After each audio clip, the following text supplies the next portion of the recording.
página que foi escolhida para esta noite tem o título Lavradores. E é uma passagem de Paulo que diz o seguinte: o lavrador que trabalha deve ser o primeiro a gozar dos frutos. E aí Emmanuel explica: há lavradores de toda a classe.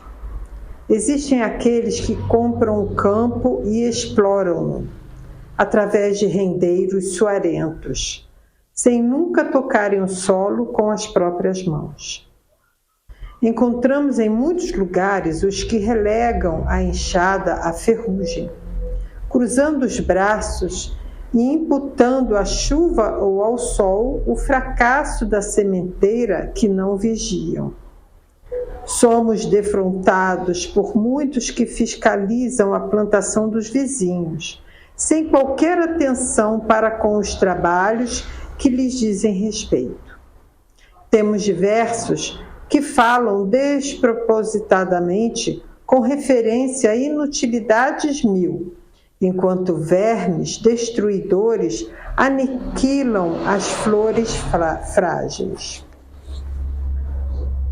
Vemos numerosos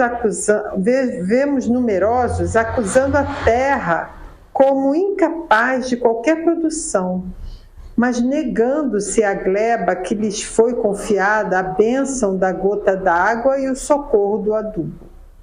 Observamos muitos que se dizem possuídos pela dor de cabeça, pelo resfriado ou pela indisposição e perdem a sublime oportunidade de semear.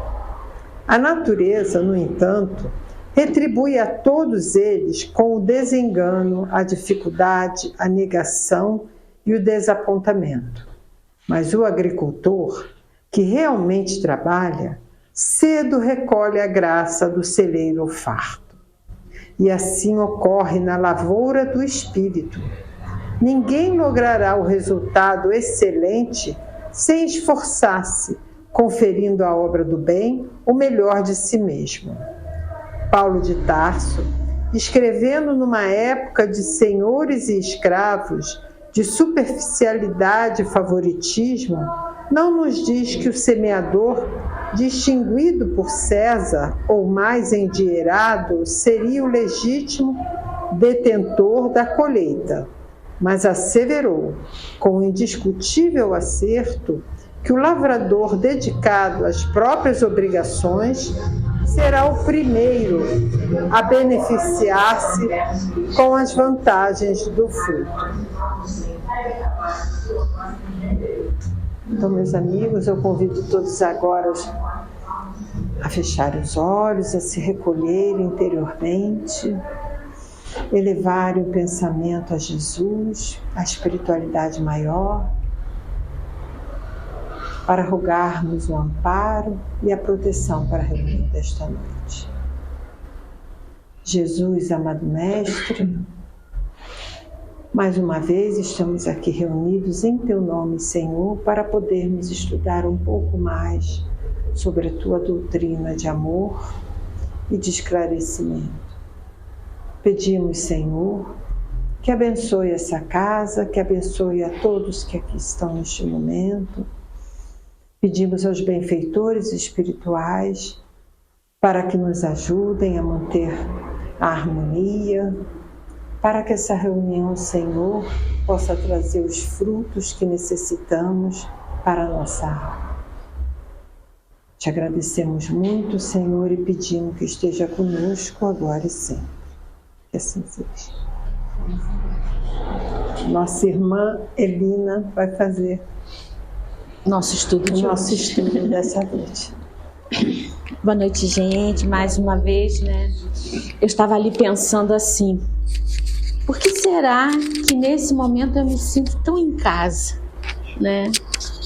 Tão em casa, acolhida por essa casa, acolhida pelas pessoas que aqui estão e pelos mentores, os nossos mentores queridos que estão aqui com muito carinho, com uma sensação de paz, de acolhimento, de ternura. E aí a gente pensa em Jesus, né, que disse: onde houver um ou mais reunidos em meu nome, ali eu estarei, né? Que o nosso Mestre esteja conosco hoje, e para que possamos efetuar os nossos estudos e, acima de tudo, para que possamos acolher tudo aquilo que nos seja possível. Também distribuir, né? Porque a geração de energia é muito grande ao estudarmos o Evangelho. E a gente recebe e a gente doa. E quando a gente doa, a gente pede aos espíritos, e eles sabem muito mais do que onde precisa estar aquela energia que a gente está doando, que a gente possa doar então com amor, que a gente possa fazer desse momento um momento de união. Aqui não somos um, somos todos irmanados nessa corrente que estamos gerando. E isso é uma sensação muito gostosa de paz, e talvez seja por isso que eu passe para vocês essa sensação de que me sinto em casa, né? Acolhida por esta casa. Muitíssimo obrigada. Bom, o nosso estudo de hoje, ele vem nos falar é o capítulo 19 do livro do Evangelho segundo o Espiritismo, A Fé Transporta Montanhas. E os nossos estudos serão esses aqui, ó. Falaremos sobre o poder da fé, a fé robusta e a fé vacilante, a fé sincera e verdadeira, o item 4, não confundir fé com presunção, e o poder da fé que atua sobre o fluido cósmico universal. Muito bem, vamos lá. Eu quero fazer um outro convite a vocês. Cada um sente Jesus de uma forma, ainda que Jesus seja único. Uns veem ele de branco, uns imaginam ele com cabelos assim, assado, um Jesus bem pessoal, cada um de nós temos. Então, invocando esse Jesus que cada um de nós temos, e não importa a forma que ele tenha, se ele seja de que etnia ou o que importa, não importa, o que importa é o quanto ele está presente em nossas vidas e como está. Então eu quero fazer um convite para vocês, para que possamos, cada um de nós, nos colocarmos como assistentes, presentes nesta passagem. Imaginemos que nós estamos lá, vendo Jesus realizar este fato que eu vou ler aqui. Que nós somos presenças. Nossa mente está lá.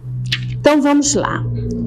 Quando ele veio ao encontro do povo, um homem se lhe aproximou e, lançando-se de joelho a seus pés, disse: Senhor, tem piedade do meu filho, que é lunático e sofre muito, pois cai muitas vezes no fogo e muitas vezes na água.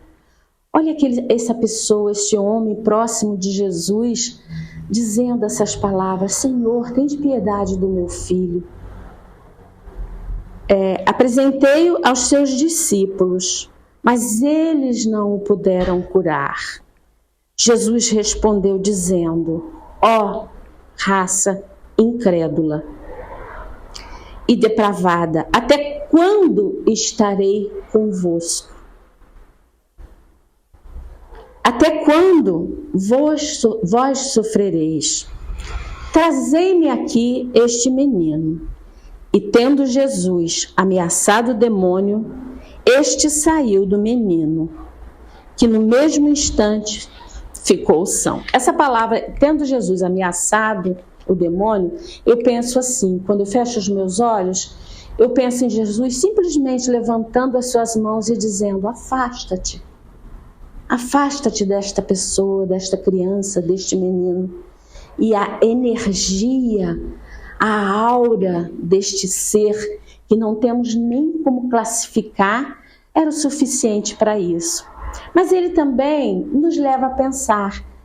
Ele nos disse que o que eu faço, vós também não podereis fazer?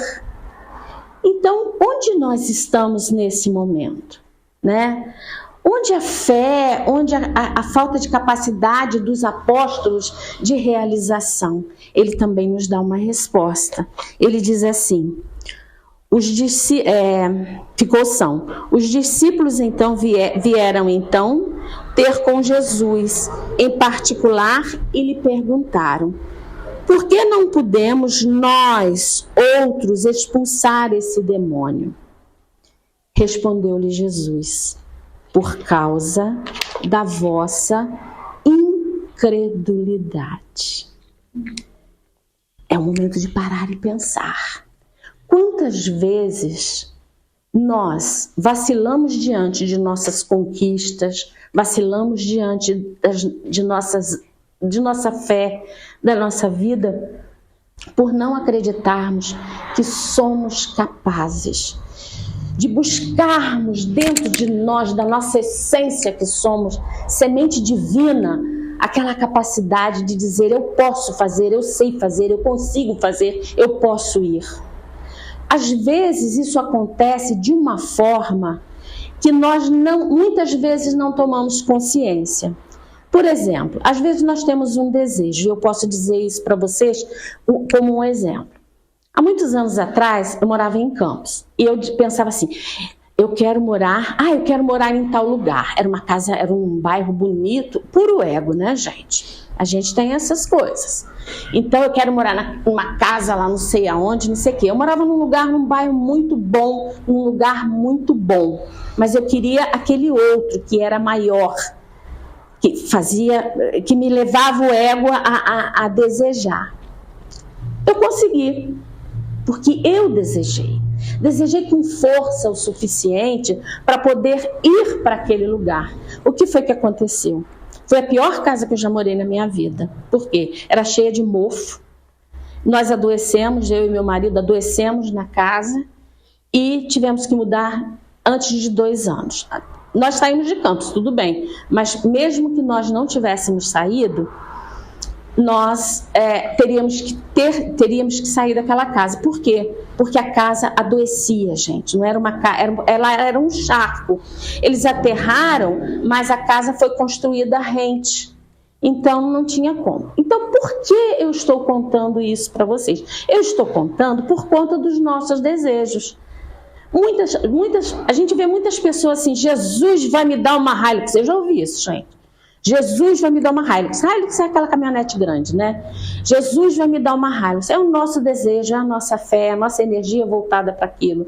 E muitas das vezes a gente consegue, às vezes não está preparado para aquilo, às vezes não é suficiente, enfim, 1000 coisas acontecem. Então, até com os nossos desejos, as nossas ansiedades, nós precisamos pensar com calma para saber o que é realmente importante na nossa vida. Quando ele diz que a vossa incredulidade não permitiu, eu penso assim, que todos os apóstolos, embora estivessem ao lado de Jesus, eles estavam numa escola divina, numa escola onde eles estavam sendo colocados à prova, onde eles estavam, enfim, vivenciando situações novas, situações para as quais, de repente, eles ainda não estavam com a sua potencialidade interior administrada, elaborada, preparada, enfim, foi o que aconteceu. Pois, em verdade, vos digo, se tivesses a fé do tamanho de um grão de mostarda, dirias a esta montanha: transporta-te daí para ali, e ela se transportaria. Nada vos seria impossível. Onde estão as nossas limitações? Devemos pensar. Elas estão nos nossos desejos, em tudo aquilo que às vezes nós pensamos ser bom e não é. Tudo direcionamos para outros fatores, enfim, nós fazemos essas escolhas. Eu coloquei aqui uma definição no Pai Google, que antigamente era Pai dos Burros, né? Agora é o Pai Google. Então eu peguei no Google essa definição de fé para que nós trabalhássemos esse sentimento. Então diz assim, o que é fé? Está aqui, fé. Fé, segundo o Google, é um sentimento de crença em algo ou alguém. Então diz assim, algo ou alguém. Algo que eu desejo, algo que... mais matéria, né? Algo que eu desejo alcançar, algo com quem eu desejo me relacionar, algo... Enfim, os nossos desejos, esses que a gente tem muitas vezes na vida. Ou alguém, né? Então, assim, a gente sabe, existem muitas religiões e muitas opções, né, nesse sentido. Uns creem... Uns são budistas, está ótimo, outros são católicos, está ótimo, outros são evangélicos, está ótimo. Nós precisamos estar onde nós nos sentimos bem. Então não importa o segmento que a gente frequente, que seja aquele que nos atrai. Até porque tudo aquilo que nos atrai é aquilo que nós precisamos na nossa vida, né? São as provocações. Por quê? Seria muito fácil ir para o outro lado e viver uma vida mais calma, mais tranquila. Mas muitas vezes, eu sei até de uma história que diz, você precisa reencarnar. Por quê? Você precisa estar no planeta para que haja uma provocação e que toda a nossa essência, o nosso inconsciente, coloque para fora tudo aquilo que nós precisamos trabalhar. E o mais interessante, não é tudo de uma vez. Muitas vezes a gente acha que numa encarnação a gente tem que ser o super-homem. A gente tem que se superar e se tornar isso, aquilo. Agora eu tenho que trabalhar para ser mais isso, mais aquilo outro. Mas a gente precisa se perguntar, o que eu vim trabalhar nessa encarnação? E nós temos uma resposta. E essa resposta é fantástica. São as nossas tendências. É aquilo que nos faz ratear diante da nossa evolução. É aquilo que nos faz ratear diante da convivência com as pessoas. É aquilo que nos torna fracos. Enfim, nós precisamos entender que numa encarnação nós não conseguimos nos vencer totalmente. Então, é tão divina essa engenharia reencarnatória, essa engenharia divina, que ele vem e diz assim, você vai ficar aqui porque você vai ter esse pai, essa mãe, esse trabalho, esse amigo, isso ou aquilo outro, porque é aqui que você precisa estar. E nós dizemos, ai, meu pai, minha mãe, me deixaram tantas marcas, não sei mais o que.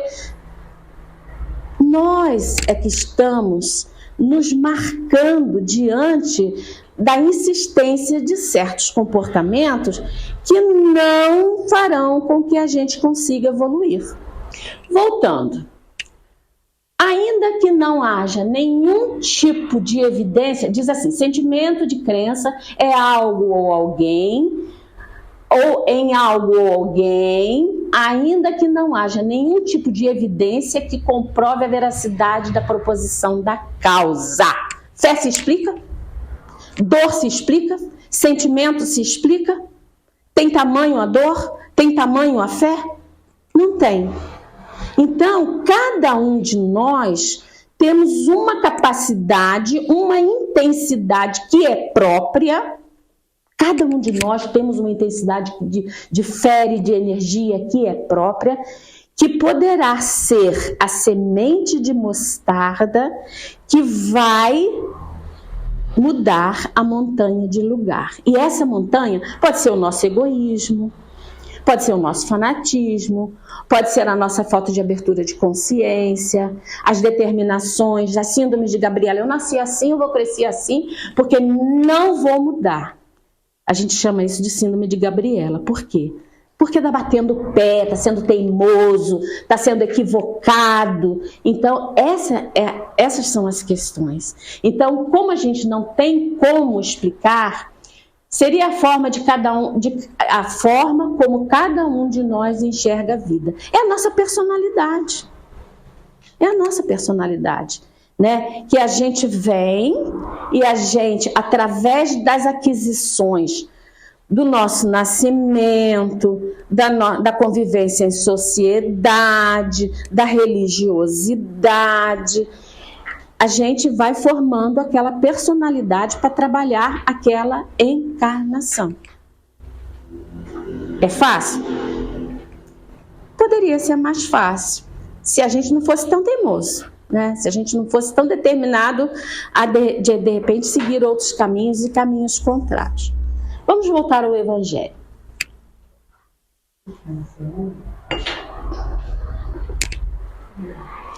Vamos lá.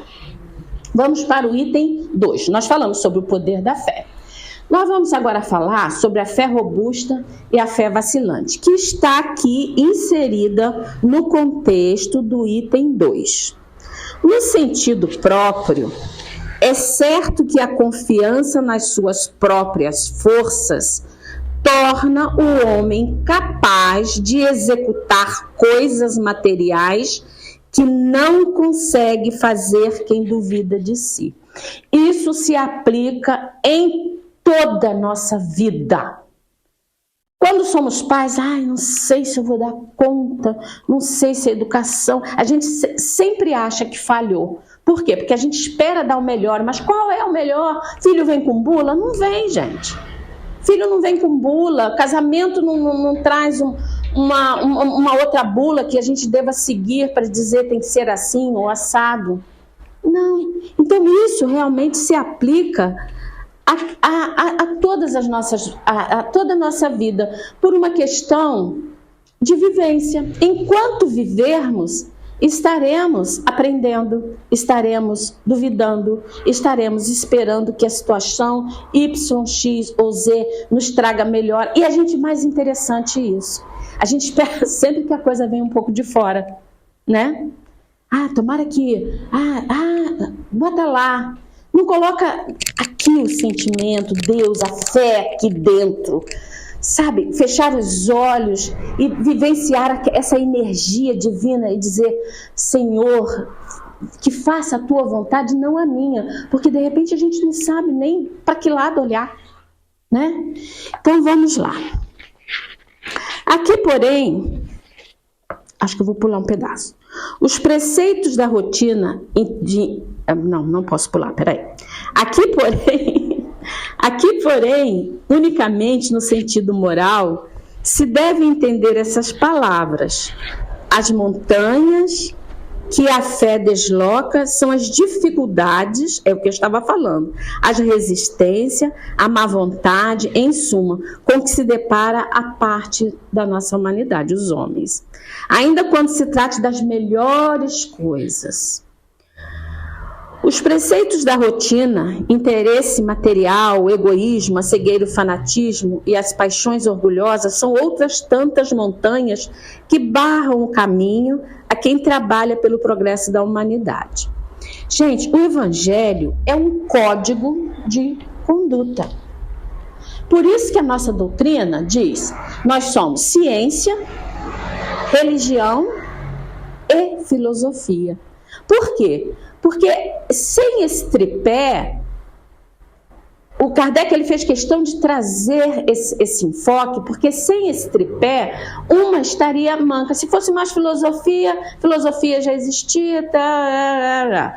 Se fosse mais religião, quantas religiões? Então ele fez esse apanhado, essa consciência de que temos esse tripé na nossa existência, na nossa opção religiosa, na nossa opção de vida, é fundamental. Então, por isso que o Evangelho é considerado um código de ética.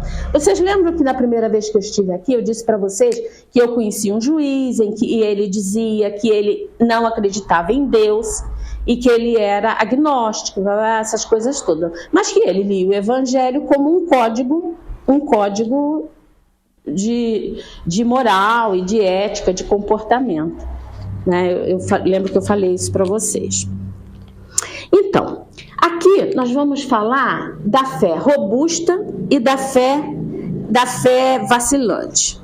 A fé robusta, ela dá perseverança, energia e os recursos que fazem que se vençam obstáculos. Assim são nas pequenas e nas grandes coisas. Então eu fiz aqui uma listinha do que pode conter a fé robusta. Vamos lá. Energia para vencer obstáculos. Se nós temos fé, nós temos muito mais forças. Gente, quantas vezes cada um de nós pensou que não ia conseguir vencer aquele dia por tristeza ou por condição de afazeres, ou porque não tinha nenhuma resposta para a resposta que precisava ser dada, ou porque quantos de nós não passou por isso?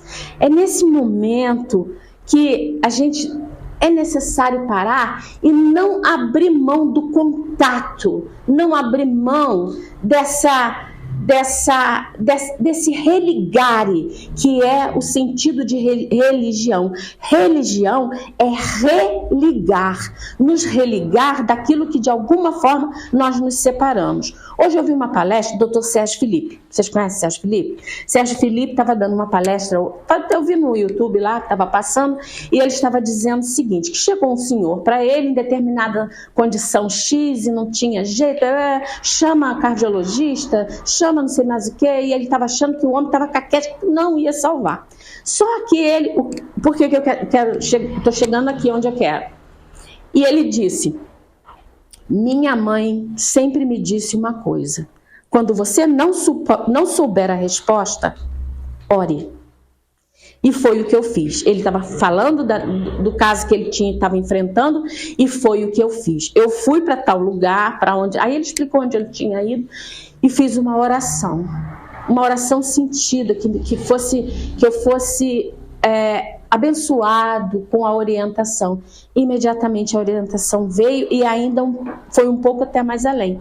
Porque ele disse, eu posso não ser grande coisa. Ele disse, eu posso não ser grande coisa, mas inteligente eu sou. Então eu fiquei pensando que se eu tivesse tomado determinada atitude X, Y, se eu tomasse determinada atitude X, Y, ia salvar a vida daquele homem. E aí, ele chegou lá e foi conversar com o senhor que estava acamado. Aí o homem fez assim para ele, o senhor fez assim, aí ele pensou, ele ouviu a conversa dos médicos. Os médicos estavam assim, não tem mais jeito, não sei mais o quê. Agora você imagina um doente ouvindo uma situação dessa, né? E aí ele falou, ele não falava porque ele tinha um tumor e tal. E aí ele diz, o senhor ouviu a conversa? Ouviu. O senhor quer fazer a cirurgia? Quero. Mas se o senhor morrer? O moço fez. Bom, ele ia morrer de qualquer jeito se ele fizesse a conversa, se ele fizesse a cirurgia, poderia salvar. Ele saiu do hospital, viveu mais 6 meses. Aí o Sérgio Felipe chegou para a esposa dele e falou, lê Nosso Lar para ele. Como que eu vou ler Nosso Lar para ele se ele só já entrou aqui falando em dinheiro? Não, mas ele não pode falar, ele está acamado, ele vai ouvir. Ele vai ter que ouvir. A senhora leia. Então, passaram-se 6 meses e o Sérgio Felipe, ele escreveu para o Sérgio Felipe. Agora, a esposa leu o livro Nosso Lar. Passaram-se 6 meses e a mulher, ele escreveu para o Sérgio, agora eu estou pronto para ir. E foi. Quando ele não queria ir, a fé dele, o retirou daquele processo, porque ele autorizou o Sérgio Felipe a fazer a cirurgia ou o procedimento, o que quer que fosse que tinha que ser feito. Então, a energia, uma das coisas da fé robusta, podemos entender a fé robusta, deixa eu falar isso também. A fé robusta também pode ser entendida, isso é muito importante, como fé raciocinada. E nós vamos entender um pouquinho mais disso ali para frente. Aí também passa pelo autoconhecimento. A fé raciocinada, a fé robusta, também passa pelo autoconhecimento. O que é o autoconhecimento, gente? Assim, autoconhecimento, autoamor, são palavras muito faladas. Autoconhecimento é aquele equilíbrio que a gente tem que buscar entre a razão e a emoção. O avião tem que ter 2 asas, porque se tiver uma só ele tomba. E nós, basicamente, somos a mesma coisa. Todos os dias, o objetivo da nossa existência é estar aqui para buscar o equilíbrio na nossa existência, para aprender a fazer escolhas, para aprender para poder seguir caminhando de forma que seja mais satisfatória, cumprindo a finalidade excelsa da nossa finalidade de aqui estar, não é verdade? Então, autoconhecimento pode ser isso, abertura da consciência.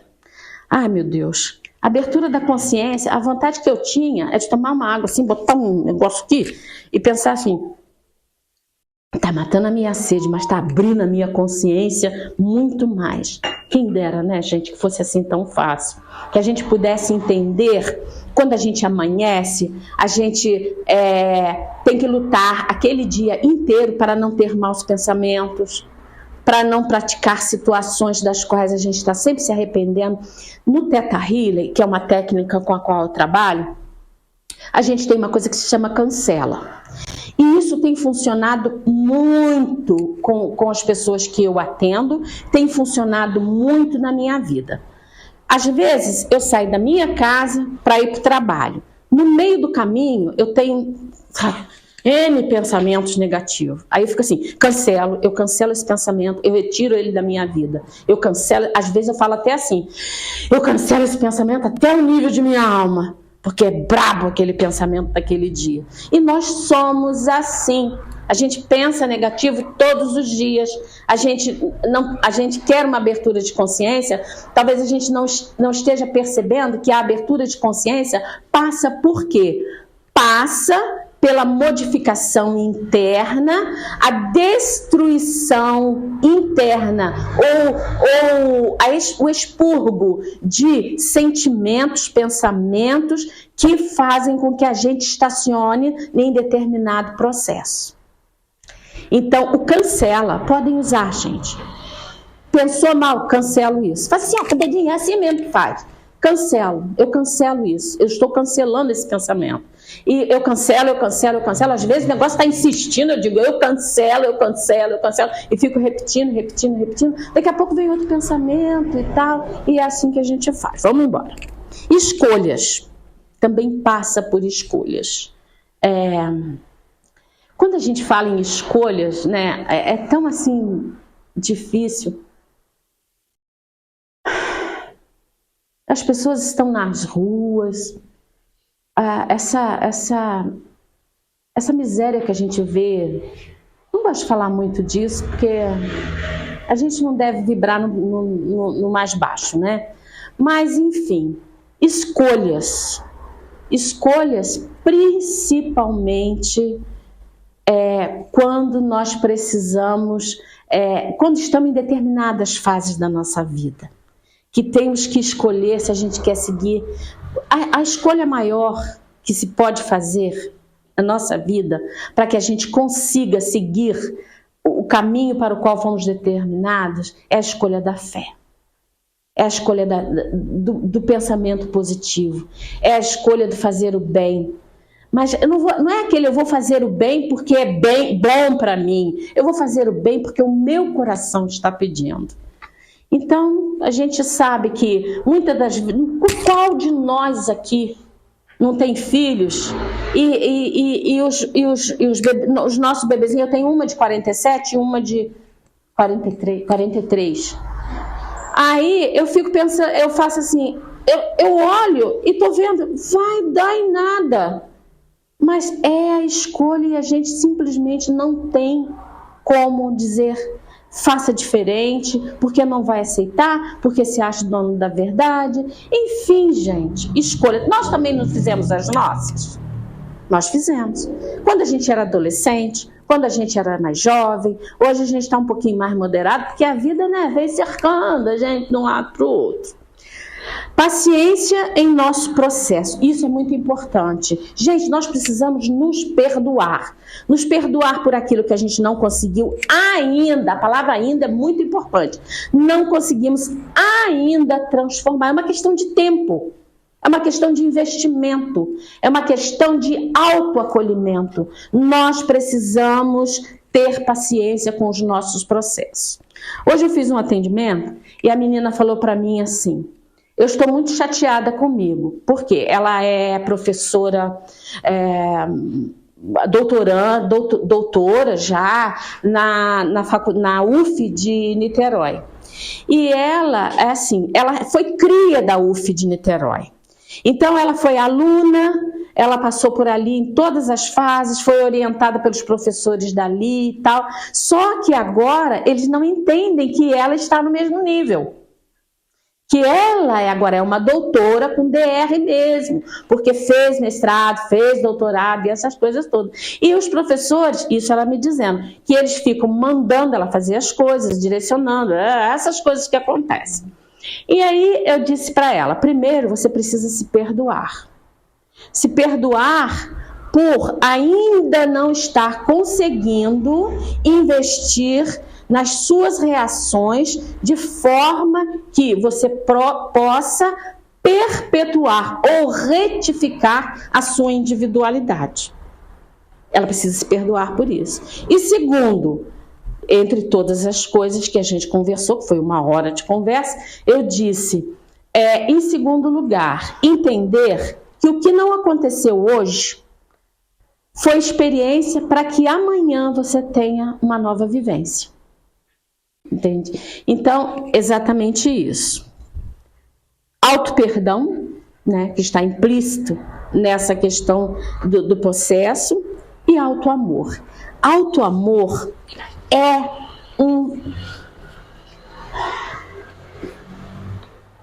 Nós somos centelhas divinas. Nós somos criação daquele que é a maior energia que se possa imaginar e pensar. Por que não seríamos divinos? Por que não seríamos fantásticos? Porque não é, gente, o orgulho, a vaidade. Não, é o auto-amor do acolhimento, do saber-se um ser que tem tudo. Vocês já imaginaram? Eu sempre penso nisso. Olha a perfeição. O coração não faz a função do rim, o fígado não faz a função do estômago, o intestino não faz a função do cérebro, ainda que digam que o intestino é um cérebro, um segundo cérebro, né? Mas, enfim, olha a perfeição de tudo que funciona dentro da gente. A gente valoriza, a gente entende que somos esse amontoado de células que é capaz de ser direcionado para as suas funções. A célula do coração só vai fazer a função que a ela foi determinada. E a gente se acha, às vezes, pouca coisa. Mas não é também que a gente tenha que se achar a última Coca-Cola do deserto. Não é egoísmo, não é exibicionismo, não é nada disso. É simplesmente entender que somos peças únicas. Ninguém tem a íris dos nossos olhos, ninguém tem a nossa digital. Cada uma tem a sua. Não é verdade? Então, não somos únicos? Claro que somos. E chegamos, enfim, na fé vacilante, que eu também chamo de... A fé robusta eu chamo de fé raciocinada. E a fé vacilante, de fé cega. Eu chamo de fé cega. Vamos lá. Eu quero contar para vocês uma história sobre a fé. Eu gosto muito de contar a história para que a gente grave. Eu viajei um final de semana passado, acho que foi passado. Era meu aniversário, então meu marido, fomos viajar e fomos com um casal de amigos de mais de 40 anos. E tinha 1 ano e pouco que a gente não se encontrava. E lá chegando, a gente encontra no dia a dia. E fulana, moramos muitos anos perto uma das outras, antes da mudança que houve na vida dos nossos maridos, nós moramos numa vila militar. Meu marido era militar, o marido dela também, e nós moramos, então, e aí a gente, eram 10 casas, né, 5 de lá e tal, e aí ela, e fulana, e Beltrana, aí eu perguntei por uma que era muito chegada a gente, muito, inclusive é comadre da minha amiga, e ela falou assim, vou chamar de Maria, Maria, não sei o que vai acontecer, eu falei, qual o problema? Ela falou assim, o problema é que ela está com mais de 300 de glicose. Mais de 300 de glicose. E ela disse que não vai tomar remédio, ela não quer tomar remédio, ela não aceita nenhum tipo de remédio, porque disse que Jesus vai curar ela. Aí eu falei, e o segmento que ela vai é apoiada com esse tipo de atitude. E aí ela vai comer uma torta, mais de 300 de glicose, o normal é menos de 100. Vai comer, Jesus vai abençoar essa torta para que ela não me faça mal, porque eu não sei mais o que. Gente, verdade isso, verdade. Então, nós entramos aqui. Na fé, a fé raciocinada é aquela que nos leva à abertura de consciência, a fazer escolhas. Não deixa de ser uma escolha a escolha dela. E eu, sinceramente, eu tenho as minhas dúvidas se isso pode acontecer, ainda que seja, assim, completamente fora do prumo, né, gente? Por quê? Lembra, não sei se vocês sabem de uma passagem, de uma pessoa que estava numa enchente e veio o barco, não, Jesus vai me tirar daqui, fulano vai me tirar daqui. Aí depois diz, eu te mandei o barco, eu te mandei não sei lá o quê. Tem essa história também. Então, veja bem, existe a medicina, a gente não pode negar, existe a farmacêutica, a gente não pode negar, e tudo vem para trabalhar a nosso favor. Né, para trabalhar em nosso favor. Esse se enquadra na fé vacilante, na fé cega, porque ela está jogando com a própria vida. Isso nós não podemos fazer, porque a maior preocupação, a maior responsabilidade que nós devemos ter é com a nossa própria subsistência, não é verdade? A gente tem por obrigação, nós temos por obrigação nos cuidarmos. Enfim, seguindo. Não sei se uma pessoa que, na verdade, ela se acha especial, que eu vou fazer o que eu quiser, não. Jesus sempre vai me dar amparo, vai resolver os problemas. Eu acho que é a forma do outro. Sim, isso é importante. Exatamente. Você tem que tomar conta de você. Exatamente. Onde fica a nossa parte? Faça por onde que eu vos ajudarei. Então tá aí. O livre-arbítrio, né? O livre-arbítrio. Muitas das vezes a gente, assim... Não vou falar sobre isso, que vou deixar você esperando esse pedaço. Vamos lá, continuando. Agora vamos para a terceira. Não confundir fé com presunção. É isso aí, gente. Fé com presunção. Aquilo da gente dizer. Isso que você falou é exemplo exato da não confundir fé com presunção. Ela pode se achar mais protegida, mais amparada, ou que a fé dela é maior do que a de todo mundo, que é capaz até de baixar aquele danado, aquele açúcar que está mais de 300. Mas tenha fé, mas vai lá fazer o examezinho, né? Para saber se está baixando mesmo, porque senão daqui a pouco vai... Você mesmo falou, não é ciência, filosofia. E religião? Exato. A ciência, exatamente. Essa é a nossa responsabilidade, essa é a abertura de consciência que a gente precisa, o equilíbrio para ter todos esses segmentos sendo vivenciado no nosso dia a dia, não é verdade? Eu falo para os meus filhos, façam a sua parte para ajudar a de cima, para poder ele ajudar você. Exatamente. Não confundir fé com presunção. Aí depois vem a quinta, finalmente. Poder da fé que atua sobre o fluido cósmico universal. Gente, eu acho isso assim tão fantástico, porque a física está aí, não a física newtoniana, mas a física quântica. A física quântica, ela veio assim para dar uma rasteira. Uma rebolada, não é verdade? Fantástico nisso. E a gente... Então vamos lá, deixa eu chegar aqui nesse último item, que eu quero também mostrar uma coisa muito interessante para você. Daqui a pouco a hora me pega. O poder da fé se demonstra de modo direto e especial na ação magnética. Tudo, gente, olha só, quando a gente pensa assim, ó, nas aparições, assim, no fluido cósmico universal, né? Então a gente fala assim no Peixotinho, eu não tenho muito, sinceramente, não tenho muito conhecimento sobre isso, mas eu algumas vezes andei vendo que o Peixotinho era de uma capacidade de expansão, de expandir ectoplasma. Então, gente, isso é aqui, ó. Está aqui fluido magnético, que está em toda parte, que nós podemos nos conscientizarmos de aprender, através da fé, do raciocínio, de todas essas coisas, essa manipulação desses fluidos. O que é o passe? Né? O que é o passe na nossa vida? Se não justamente essa doação de fluido cósmico.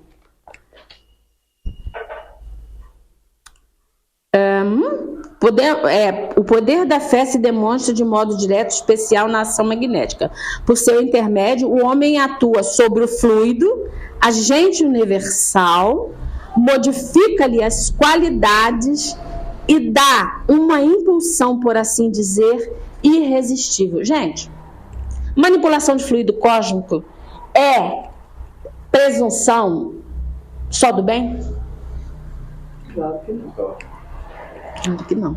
Então, tá aqui, ó. Tá na força que o ser é capaz de empregar e aprender a manipular. Uma passagem, alguém foi volitando, não sei se eu vou saber contar direito, mas vamos lá. Numa passagem, alguém foi volitando até um trabalho no plano inferior. Chegando lá, ele viu um ser volitando. Aí falou, mas como ele está volitando? Se eu, para aprender a volitar, eu tive que me trabalhar muito. Como é que ele pode, estando aqui nesse ambiente? Está na mente. Está na invocação da energia, no uso da energia, na capacidade mental. Né? E isso não é próprio só do bem, gente. A gente sabe que a inteligência existe. Né?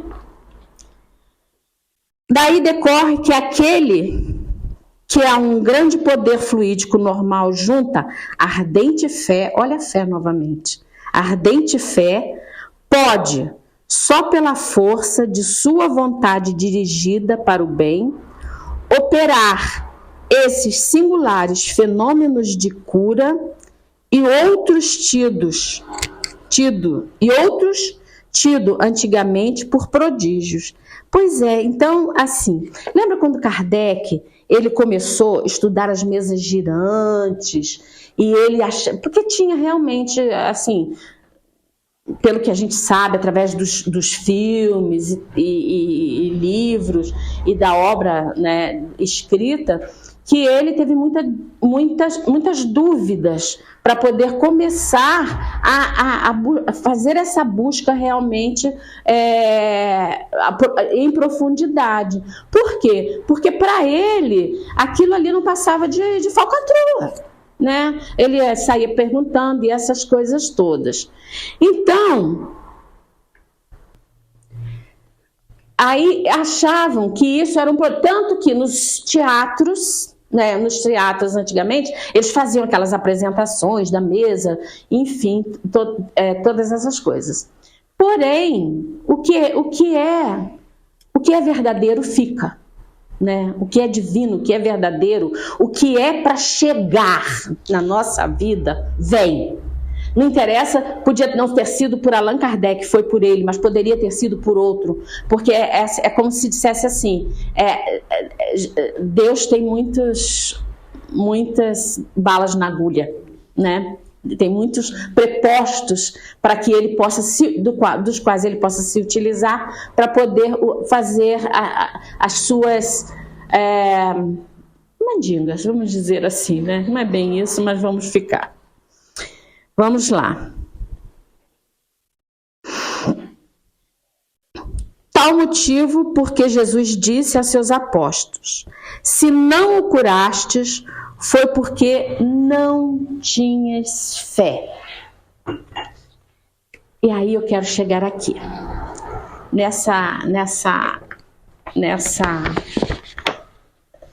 nesse texto aqui, que eu achei uma coisa assim fantástica.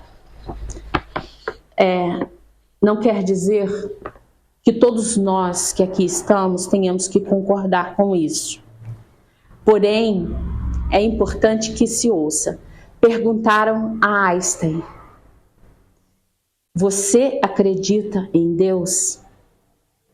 E ele disse: eu acredito no Deus de Spinoza. Vamos conhecer um pouquinho do Deus de Spinoza. Estas palavras são de Baruch Spinoza. Ele foi um filósofo holandês que viveu em pleno século XVII, e esse texto foi chamado de Deus segundo Spinoza. Eu particularmente achei lindo, espero que vocês gostem. Para de ficar rezando e batendo no peito. O que eu quero que faças é que saias pelo mundo, desfrutes a tua vida. Eu quero que gozes, que cantes, que te divirtas e que desfrutes de tudo que fiz para ti.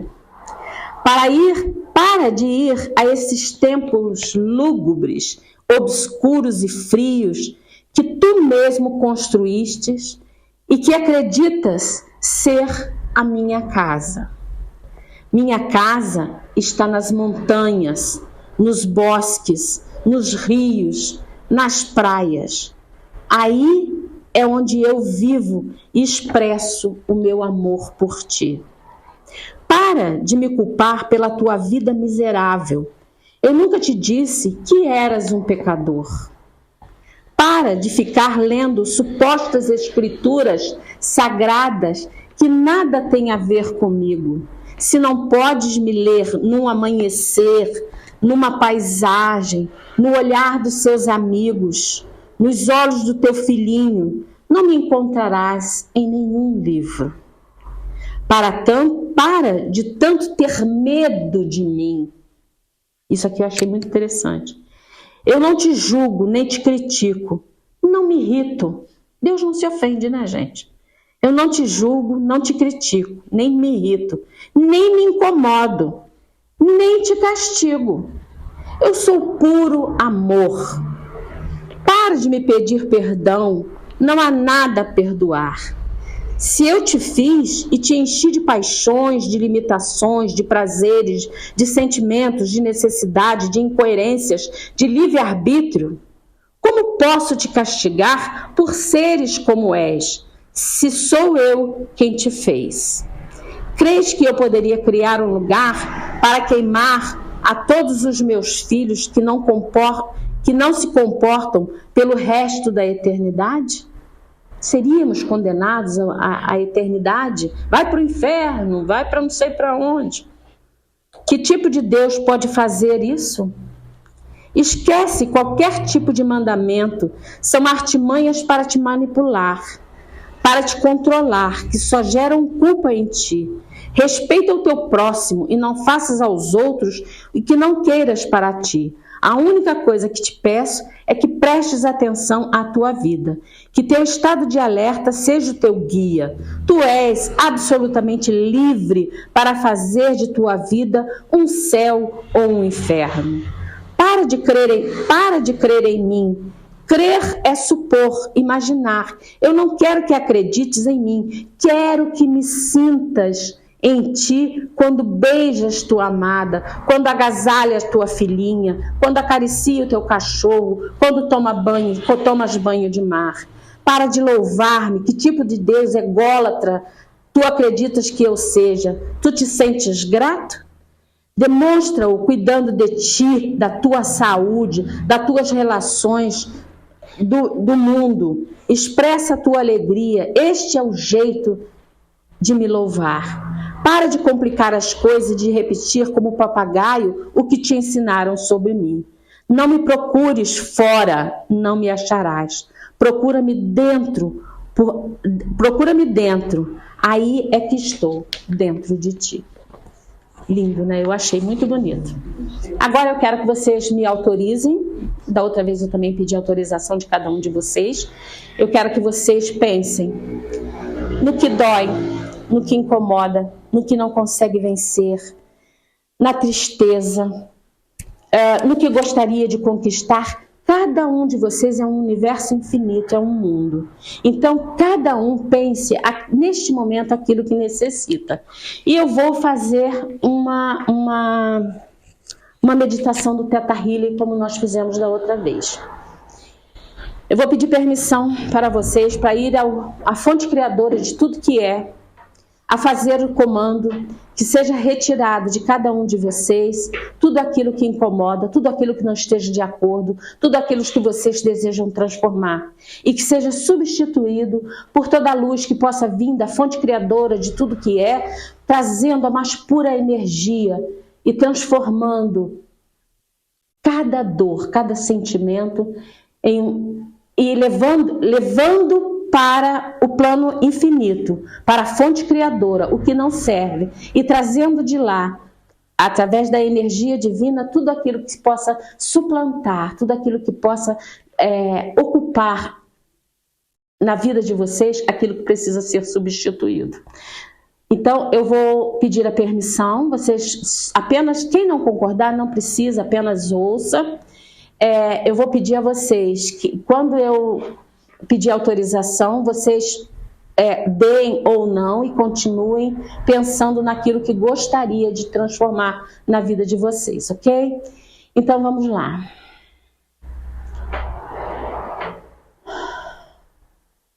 Vocês me autorizam a ir à fonte criadora de tudo que é e levar para esta fonte tudo aquilo que seja incômodo, que seja tristeza, que não esteja de acordo com as suas vivências, que vocês desejem transformar, que tudo isso seja retirado das suas células, que as células que trazem memórias desses acontecimentos, desses sofrimentos, elas possam ser limpas, elas possam ser reorganizadas através da fonte criadora de tudo que é.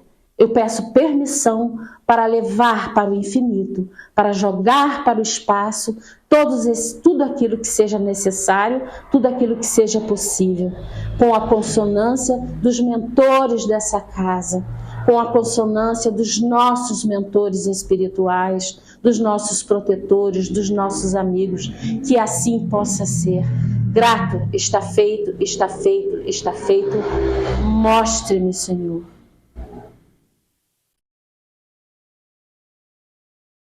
Respirem. Enchem o peito de ar. Vai sentindo, tomando posse do sentimento que nesse momento vai chegando a cada um de vocês. Tudo bem? Podemos voltar? Qual foi a sensação? Alguém teve uma sensação boa? Alguma experiência que queira compartilhar?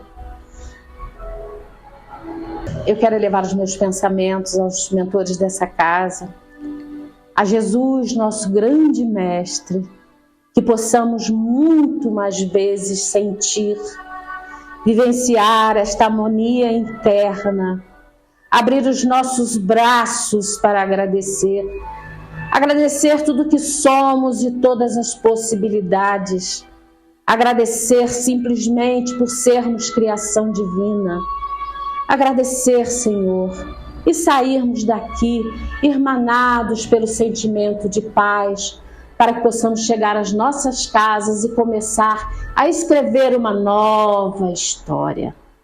Que Deus nos abençoe e que vocês possam ir na paz e que a paz também fique nesta casa. Gratidão por me ouvirem. Amém. Bom, meus amigos, vamos elevar nosso pensamento a Deus só para fazer uma prece de agradecimento pela oportunidade que tivemos nesta noite. Os benfeitores dessa casa, agradecemos a oportunidade de estudo da nossa irmã e pedimos permissão para dar por encerrada essa primeira parte do nosso estudo e iniciarmos então a segunda parte, que é o passe. Obrigado, Senhor, esteja conosco hoje e sempre. Que assim seja.